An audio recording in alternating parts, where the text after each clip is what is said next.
Salut tout le monde, aujourd'hui nouvelle vidéo avec une révision sur une zénith. Une zénith qui doit avoir à peu près une cinquantaine d'années je pense, 60 peut-être. Et on commence tout de suite par regarder si ça fonctionne. Donc un petit coup de remontage. Ah, là on voit que la couronne elle revient, je vais le refaire. Voilà, la couronne elle revient tout doucement en arrière. Voilà, ça s'arrête. Donc rien d'inquiétant à ce niveau-là, on regardera ce qu'il y a dedans après. Elle fait bien tic-tac, mais sur le chrono comparateur, ça donne aucune information, il n'y a aucun chiffre. Donc il doit y avoir un petit souci au niveau du balancier, je suppose. Au niveau de la mise à l'heure, ça fonctionne aussi.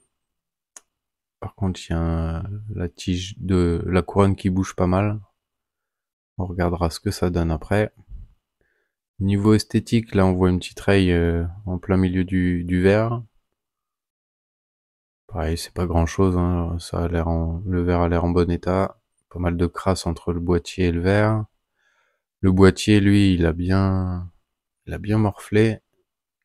Pas mal de rayes sur le tour, dont un bon morceau qui manque. Ah, il y a de la crasse ou de la saleté qui s'est accumulée depuis pas mal de temps, je pense. Et là, on voit bien un morceau qui, elle a pris un gros coup, quoi. Ça, je pourrais rien y faire. Faudrait limer et remettre de la matière un petit peu. Mais j'ai pas l'outillage pour ça. Donc on fera peut-être un petit avivage, on verra, j'ai pas... Peut-être pas tout le matos. Derrière, aussi beaucoup de rayures. Mais faut jouer avec les reflets, hein, sinon elle est plutôt sympa. Elle est plutôt en bon état. Donc là, je gratte un coup pour vérifier si c'est juste de la saleté ou, ou pire. Mais non, c'est que de la saleté. Donc celle-là, elle a pas dû être révisée depuis un sacré moment aussi. Et on va pouvoir passer au démontage. Et pour ça, il va falloir sortir le mouvement. Et là, je cherche pour savoir comment s'ouvre le fond. Donc je fais tout le tour. Je passe un petit moment parce que j'ai vraiment... Je pensais vraiment qu'il y avait un fond. Mais apparemment, rien. Donc ça s'ouvre par le devant, voilà, avec la pince. Sauf que le verre, il est super fin. Et il y a très peu de prise. Il n'y a pas de partie... On va essayer de faire ça au mieux. Donc, comme il n'y a pas de fond, c'est un boîtier monobloc. La tige, elle se retire comme comme une des monstres que j'ai déjà fait. C'est une tige brisée, ça se sépare en deux. Donc on se met en tige tirée. Et pour ça, j'utilise l'outil Presto, celui qu'on utilise pour enlever les aiguilles. J'enlève juste, je décale juste l'axe qui est au centre. Et comme ça, je peux l'utiliser pour tirer dessus bien droit. On peut le faire avec d'autres outils, mais au moins on est sûr, on s'assure de tirer bien perpendiculaire à la boîte. Ça évite de plier ou de casser les choses. Voilà, la tige elle est entière. Et maintenant, on va essayer d'enlever le verre. Comme je l'ai dit tout à l'heure, le verre il est vraiment très fin et il y a peu le rebord sur le côté, sur le diamètre et pas simple à prendre en griffe. Il y avait bien une autre méthode, mais j'ai pas le matériel. C'est au compresseur, hein. Il suffit de venir mettre un bon coup d'air au niveau du tube de la boîte, là où on a enlevé la couronne, et le verre il saute. Mais j'ai testé avec une soufflette, mais c'est vraiment pas assez de pression. Le verre il est vraiment bien serré, donc pas le choix que de le faire à la pince. Et comme vous pouvez le constater, j'ai un petit peu de mal. Donc j'ai dû serrer comme un bourrin, on va le dire, hein, on va pas se mentir. Je donnais Un coup de serrage, essayer d'enlever, un coup de serrage, essayer d'enlever. J'ai mis un bon moment et au final, vous allez le voir, à force de serrer, j'ai essayé, hein, il s'est arraché, hein, le verre il a complètement explosé. Enfin complètement. Il y a juste une partie qui a lâché et pas mal de crasse, il devait être, bien serré et bah, avec la pression, puis au final il y a une bague donc c'est vraiment très compliqué avec une pince crabe. Mais on a réussi à l'enlever, au pire un verre ça se change, c'est pas trop grave. Il y a pas eu de dégâts non plus sur le cadran ni les aiguilles, donc ça c'est déjà bien.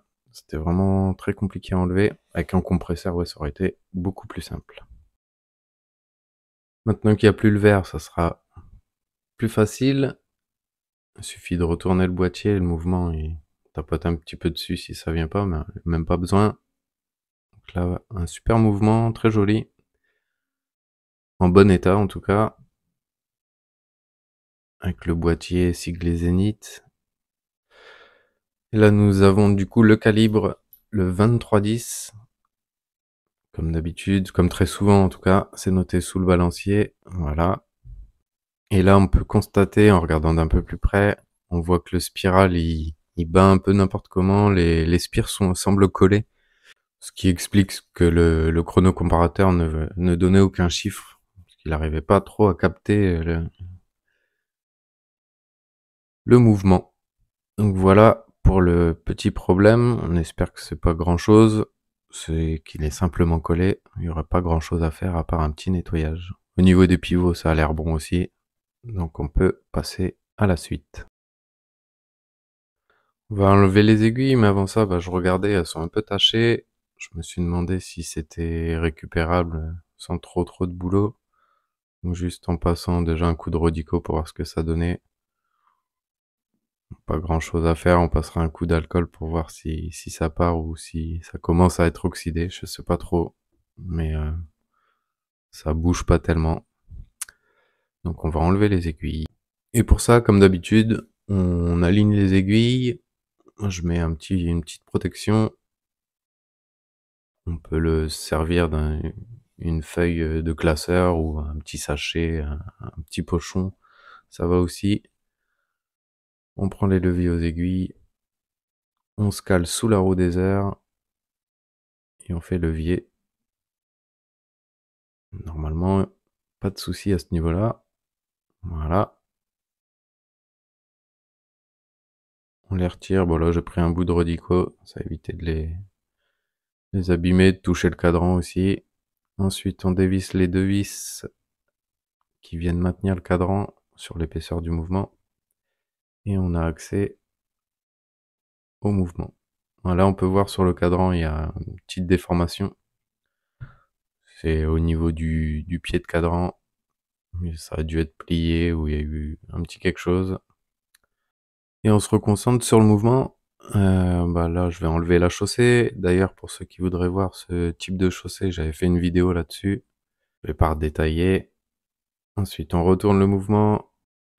Et on va enlever le pierre du système anti-choc. Donc ça fait longtemps que j'ai pas eu de surprise. Pour ceux qui suivent les vidéos, la lire reste en place. On enlève le chaton avec le contre-pivot. On referme bien pour pas qu'il y ait de soucis au niveau quand on nettoie les pièces. Et on peut enlever le balancier. On fait doucement, c'est une partie très fragile. Là, j'ai petit souci avec la tige, bah c'est pour ça qu'elle bougeait pas mal au tout début de la vidéo. Donc je pense qu'il manque un petit peu de serrage. Avec le temps, ça s'est un peu usé et un peu desserré. Donc c'est pas très pratique ça a tendance à s'enlever là par exemple pour désarmer le mouvement. Donc je l'ai fait au tournevis. C'était un peu plus simple. Pour pouvoir continuer à enlever l'encre, on désarme bien le mouvement. On enlève les deux vis. On fait attention avec le tournevis, par exemple, sur cette vis-là, puisqu'on est très proche d'une roue, donc faudrait pas abîmer une des dents. Et on peut enlever le pont d'encre et l'encre. On continue. Avec le pont droit, mais celui-ci a une petite spécificité. Au niveau de la roue d'échappement, il n'y a pas une pierre standard. Il y a une pierre avec un système de contre-pivot. D'ailleurs, le système de lyre qu'il y a, je l'avais jamais vu auparavant. Je savais pas trop comment ça s'enlevait. Assez particulier. J'ai réussi à le démonter quand même. On peut enlever la pierre. On voit que c'est... Je vais essayer de vous montrer ça. C'est un petit peu sec. Il y avait bien des traces de lubrification, mais c'était sec. Donc pareil, on va refermer. Essaye de comprendre le système. Donc il y a les deux parties qui restent. J'avais peur un peu que ça s'enlève. Mais au final, ça tient plutôt bien. Donc pas de souci là-dessus. On fait un nouveau système de découvert. On peut enlever le pont de rouage. Pour enlever la suite, on va démonter un petit peu on va démonter le pont de barillet avec tout ce qu'il y a dessus. Donc le rocher, la vis de couronne et la couronne. Un petit peu de cambouis, un petit peu d'usure aussi sur le pont au niveau de la roue de couronne, mais c'est plutôt en bon état quand même. On peut enlever le cliquet.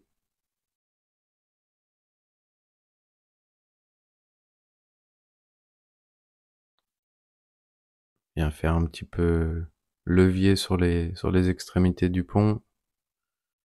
Pouvoir l'enlever facilement. Et on a accès à la roue de centre, la roue de moyenne, la roue de seconde et la roue d'échappement pour enlever le barillet. Et retourner pour démonter les dernières pièces. Donc tout le mécanisme de mise à l'heure.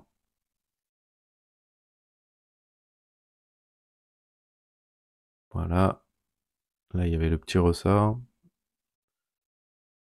On retourne le mouvement encore une fois pour dévisser et pouvoir enlever la tirette. Comme ça, on a accès à la tige et aux deux pignons. Pignon coulant, pignon de remontoir. Il reste encore sur la platine les pierres de l'Inca.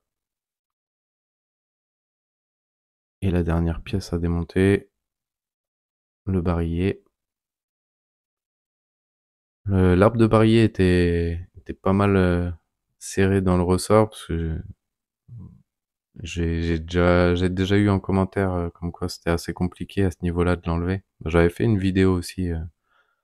Il suffit de bien le maintenir et en le soulevant de le tourner dans le sens inverse du ressort. Ça permet de desserrer le ressort qui est autour et de pouvoir enlever assez facilement, plus ou moins facilement, l'arbre de barillet. Maintenant qu'on a enlevé le ressort, on peut nettoyer tout ça, comme d'habitude, de l'essence C. On frotte bien. On peut passer aussi un mouchoir imbibé, enfin un sopalin imbibé d'alcool, d'essence pour nettoyer le ressort, c'est plus facile. Après, au niveau du centre du ressort, c'est mieux de le faire au pinceau parce qu'on n'a pas forcément accès. Et on va nettoyer toutes les autres pièces. Il y avait pas mal de petites particules et de saletés, hein. Vous avez pu voir dans le benzinier, c'était pas très propre. Donc on insiste bien, on regarde bien à la loupe de contrôle, loupe x12 ou x20, pour vérifier qu'il n'y a plus d'usure pas d'usure, pas de cambouis, et puis pour contrôler, voir s'il y a beaucoup d'usure ou pas sur les composants. Mais on s'assure de bien nettoyer l'intérieur des pierres ou des endroits où pivotent les différents trous. Donc là, même après le passage dans le benzinier aux ultrasons, il reste pas mal d'endroits à nettoyer. Donc on y va au pinceau. Ça s'enlève assez facilement au final. Et comme je disais tout à l'heure, on fait bien toutes les pierres à l'intérieur. Et tant que la bûchette en bois ne ressort pas propre, on continue, ça veut dire qu'il reste de la saleté. Et là encore des pièces, bah voilà, qui sont passées au benzinier à l'ultrason, il reste du cambouis, de la graisse toute séchée. Donc on n'hésite pas, on reprend chacune des pièces et on frotte. Ouais, j'étais pas sûr sur le coup. Des fois, je vois mieux une fois que je regarde la vidéo que ce que je vois en réalité, parce que j'ai pas mal d'éclairage pour que ça soit le moins sombre possible pour la vidéo, et du coup, j'ai du mal à voir de temps en temps les pièces. Donc là, pareil, au niveau des pierres, c'est encore sale, on frotte. La roue de couronne en dessous, ça part tout seul, hein, une fois qu'on frotte. D'ailleurs, il y avait la bague qui était bien incrustée aussi. Là, vous voyez les particules qui restent sur le papier une fois que je nettoie. Sachant qu'elles ont, toutes les pièces sont déjà passées, je les ai déjà passées au bain. On enlève la bague, hein, pour tout nettoyer. Je vous montre pas toutes les pièces, et j'ai fait la même chose avec tout. Certaines pièces ressortent propres quand même, hein, des ultrasons. Je les mets pas tout en même temps. Les pièces les plus sales, je les mets à part parce que sinon ça salirait celles qui ne le sont pas trop. Et là, je voulais vous montrer, je voulais resserrer la tige justement pour que ça bouge un petit peu moins. Et je voulais vous montrer une technique pour éviter de, parce que c'est assez fragile au final. En serrant, on peut facilement casser une des deux parties. Et pour éviter ça, on met une tige à l'intérieur ou un tournevis si on a le bon diamètre. Donc là, j'ai utilisé mon pic-huile. Donc je l'ai enfoncé, sachant qu'il est conique, je l'ai enfoncé au maximum. Et je l'ai ressorti un tout petit peu, qu'il y ait un peu de jeu, comme ça, quand je viens serrer avec la pince, une pince plate, ça resserre un petit peu sans pouvoir trop forcer et éviter de casser une des deux parties, comme je disais. Malheureusement, je n'ai pas serré grand chose. Et enfin, vous ne le voyez pas, mais ça a cassé. Malheureusement, je voulais vous montrer une technique pour pas le casser. Bah, je sais pas ce qui s'est passé, ou c'était fragilisé d'avance, ou bah en filmant, et je me suis mal positionné. Et il y avait un peu plus de jeu que prévu. Alors, comme vous pouvez le voir, j'ai cassé une des deux parties. Je voulais à peine le resserrer, hein, mais bah voilà, c'est des choses qui arrivent. Et du coup, je vais vous montrer bah, comment j'ai procédé, puisque j'ai pas trouvé de tige brisée sur un calibre 23-10 de chez Zenith. Alors j'ai repris une tige que j'avais moi en rab, et je vais essayer d'utiliser la partie de gauche pour refaire une tige brisée. En attendant que je retrouve une, ou pas, ou en définitif, on verra bien. Donc là, j'ai mis la tige dans un étau, j'ai pris une scie fil et j'ai commencé à scier. J'avais mis en avance rapide, hein, puis je sais pas si vous allez bien voir, mais j'ai à peine entaillé la tige. Je pense que l'acier est trempé, donc on va regarder ce qu'on peut faire, sachant que j'ai pas de chalumeau. On va le faire au briquet et voir ce que ça donne, si ça fonctionne. C'est des tests, hein, que je fais là. Ça peut peut-être vous permettre de faire vous aussi deux trois expériences. Donc là, pareil, j'ai chauffé au plus possible. Un briquet, ça chauffe tout juste à la limite pour recuire le métal. Bon, si vous voulez des précisions sur les traitements thermiques, j'essaierai de faire un petit truc. Bon là, ça a cassé net, parce que j'ai dû bouger un tout petit peu trop, mais ça se scie beaucoup mieux, même si je suis en avance rapide. On voit pas très bien, je vais essayer de retirer, voilà, et là vous allez voir, ça se coupe un peu plus facilement quand même.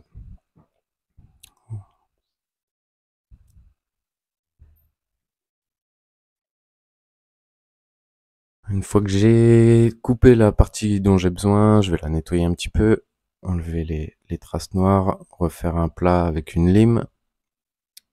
Je l'ai laissé bien trop long par rapport à ce que ça doit, juste pour tester. Comme ça, j'ai de la marge pour recommencer,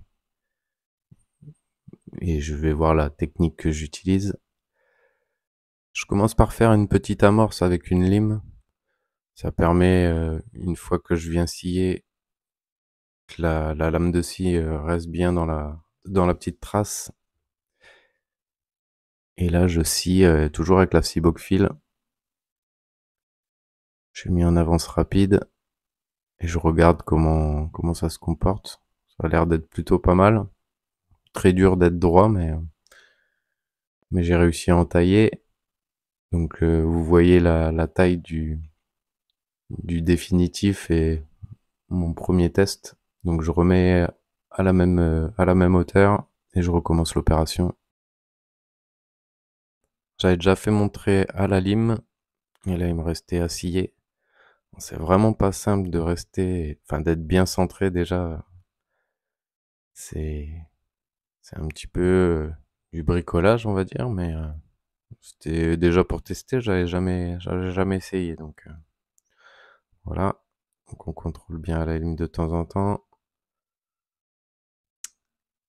et une fois que la première trace est faite, il y a une petite partie qui est un peu plus entaillée pour la deuxième partie, pour la partie mâle de la tige qui vient de se caler justement dans un trou comme ça. Donc là, en gros, j'agrandis cet espace, enfin je le crée. Tout d'abord avec la ciboc fil en sciant sur le côté et avec un écarrissoir où je viens faire le plus propre possible.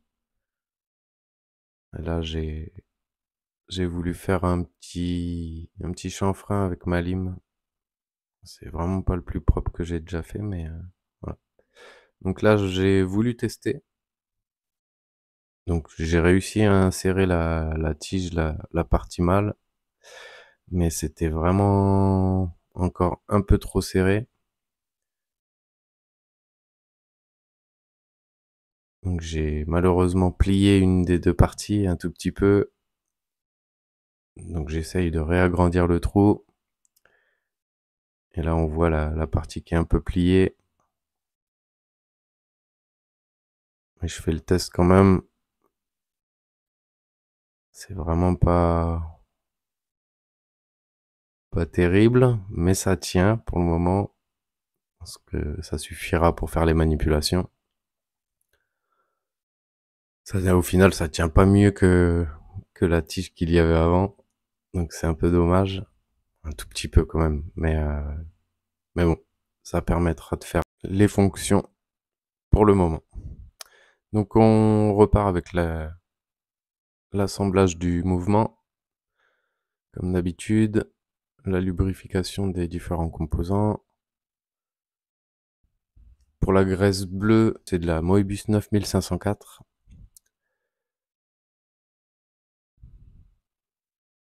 Donc on lubrifie bien les parties qui seront en contact les unes avec les autres. Une fois qu'on a mis la tige et les deux pignons, on peut mettre la tirette, mais avant on va lubrifier là où il y aura la vis qui pivotera avec de la HP 1300. Là, j'ai mis la vis sans filmer. Ensuite j'ai retourné, c'était pas évident à filmer, mais on visse la tirette comme ça, elle ne bouge plus, enfin elle ne bouge plus. Elle permet de maintenir la tige en place. On fait les fonctions pour voir si ça marche.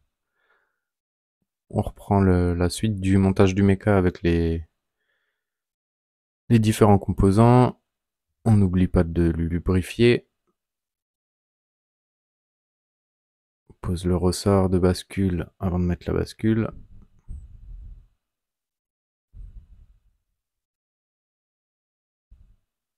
Je mets un peu en accéléré de temps en temps. C'est pas que je vais vite, justement. Je vais trop doucement, du coup, j'accélère un peu. Une fois que tout est en place, on peut continuer avec le renvoi intermédiaire. On vient lubrifier le tenon pour la roue de minuterie. Sachant qu'il y a une pierre juste en dessous, on n'oublie pas de lubrifier avant. Et on peut fixer le tout avec le sautoir de tirette. On met les deux vis en place.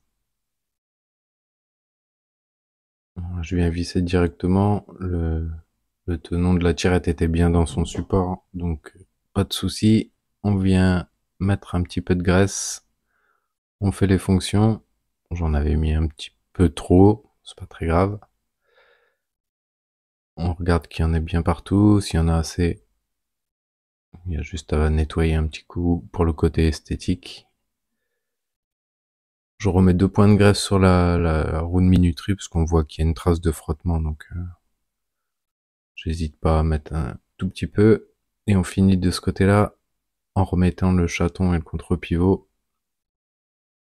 On retourne le mouvement et on peut passer à la suite. Mais avant de remettre les pièces sur la platine, il faut remettre le ressort de barillet en place et on va huiler le tambour avec de la 8200.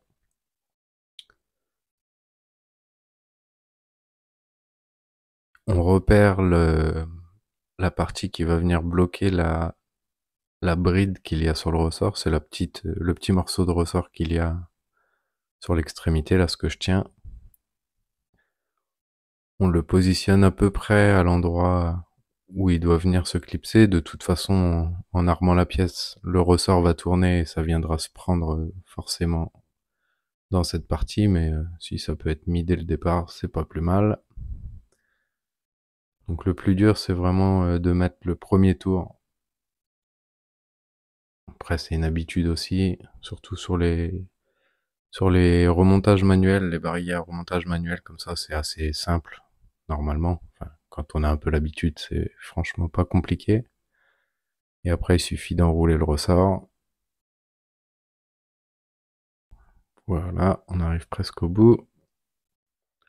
Petit problème avec la vidéo, j'avais pas la fin, mais c'est bien en place. Donc une fois que le ressort est posé, on peut passer à la lubrification. Là, on vient mettre de la HP 1300 sur la zone où l'arbre de barillet va venir frotter, enfin va venir tourner.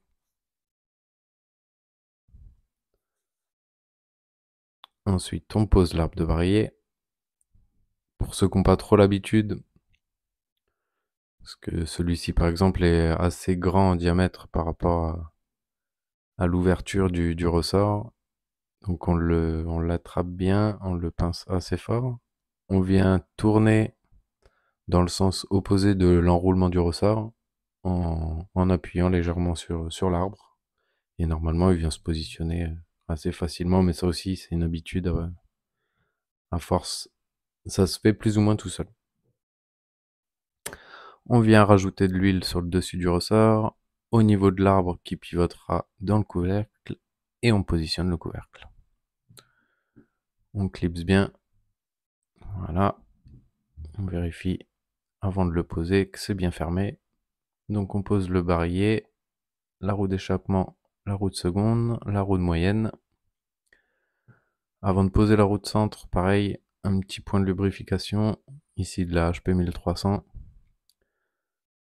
Et on peut venir le poser dans son emplacement. Voilà. On regarde que toutes les roues, qu'elles engrainent bien l'une avec l'autre, qu'il n'y ait pas une dent au-dessus d'un pignon par exemple, avant de mettre le pont.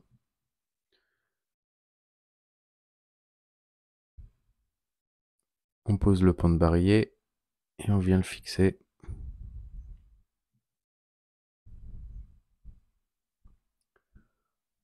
Ensuite le pont de rouage, on fait la même chose. Là je mets une vis sans vraiment serrer.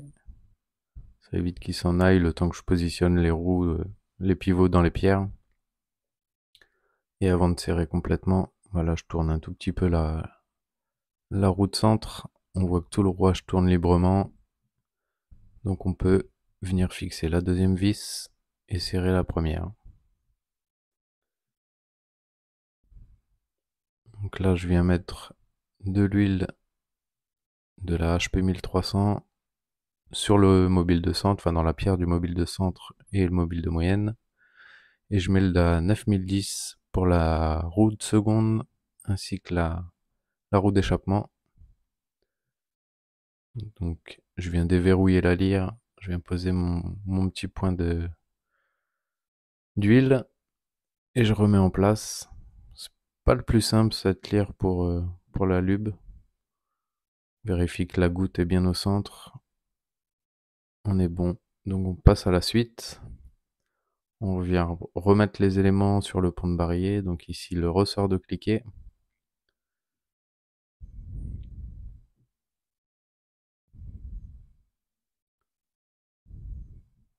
Voilà, il n'a pas sauté. Un petit point de graisse sur le ressort justement, là où il y aura un contact avec le cliquet. On pose le cliquet. Je viens mettre un tout petit peu de graisse qui sera en contact sous la vis. On peut remettre la vis et passer à la roue de couronne. On met d'abord le noyau. On vient lubrifier sur son épaisseur avec de la graisse. Et je viens mettre 3 points de graisse sur le dessous de la roue, enfin sur le pont. On voit de toute façon il y a de l'usure, donc on sait où mettre les points à peu près. Dans ces cas-là, je viens remettre 3 petites quantités, 3 petits plots de graisse avant de mettre la vis, et on peut mettre le rocher. Pour visser, là je prends des bruxelles en bronze, je viens me mettre dans la denture pour pouvoir serrer sans que le rouage ne tourne. Et on peut mettre l'encre.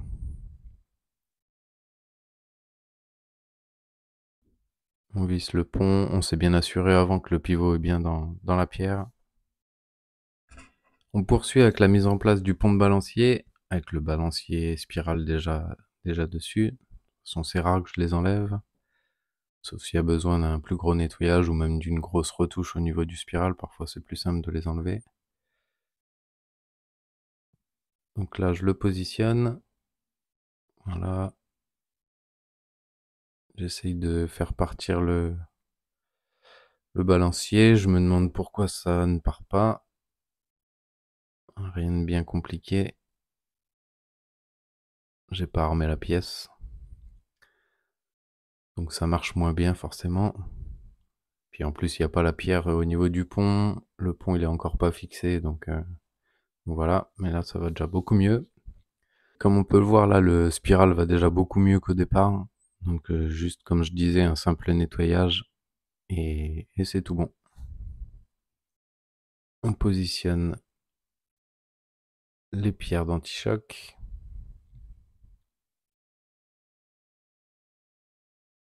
Voilà. On referme la lyre. On change de Bruxelles pour pas rayer. Beaucoup moins de chances de rayer avec ça. Et on passe un petit coup sur le chronocomparateur.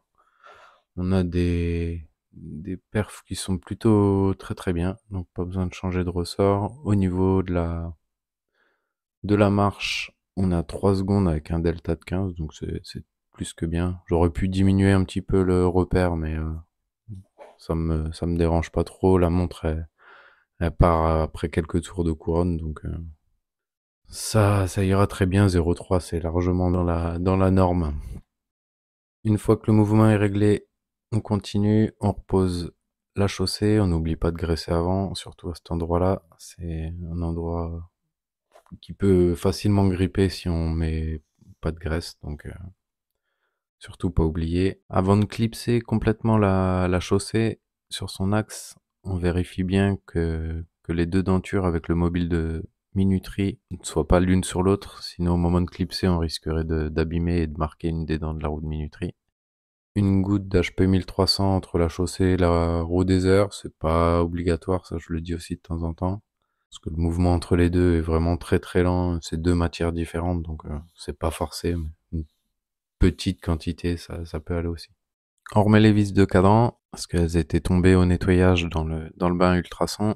Faut bien faire attention au fond des benziniers d'ailleurs, quand vous les récupérez, bien vérifier qu'il n'y ait pas une toute petite vis qui traîne. On peut attaquer l'emboîtage maintenant. Et j'ai trouvé sur le net des tiges brisées. Je suis allé sur Cousin K. C'est pas mal utilisé par beaucoup de monde, mis à part les frais de port qui sont un petit peu chers si on n'a pas grand chose à commander. Mais sinon, ils ont vraiment beaucoup de choix et ils ont des tiges. C'est pas spécifique à ce mouvement-là, mais bah, ça dépanne bien et au final, elle va beaucoup mieux que la mienne. Donc on peut mettre, le cadran, les aiguilles. Je refais pas un point là-dessus. Il y a pas grand-chose, en plus c'est heure minute, donc c'est assez simple à mettre en place. On réinstalle le tout dans le boîtier que j'ai nettoyé un petit peu avant. J'ai enlevé quelques rayes, ça se voit, vu qu'elles étaient quand même assez grosses, ça se voit pas mal. Donc voilà. Ensuite, on met le verre. Je l'ai mis à la presse, j'ai complètement oublié de filmer, mais ça s'est très bien passé. Et voilà une Zénith qui est repartie pour quelques années. Donc merci d'avoir suivi la vidéo jusque-là. N'hésitez pas à vous abonner si ce n'est pas encore fait, à laisser un petit like, un commentaire, et on se retrouve très bientôt pour une nouvelle vidéo. À plus!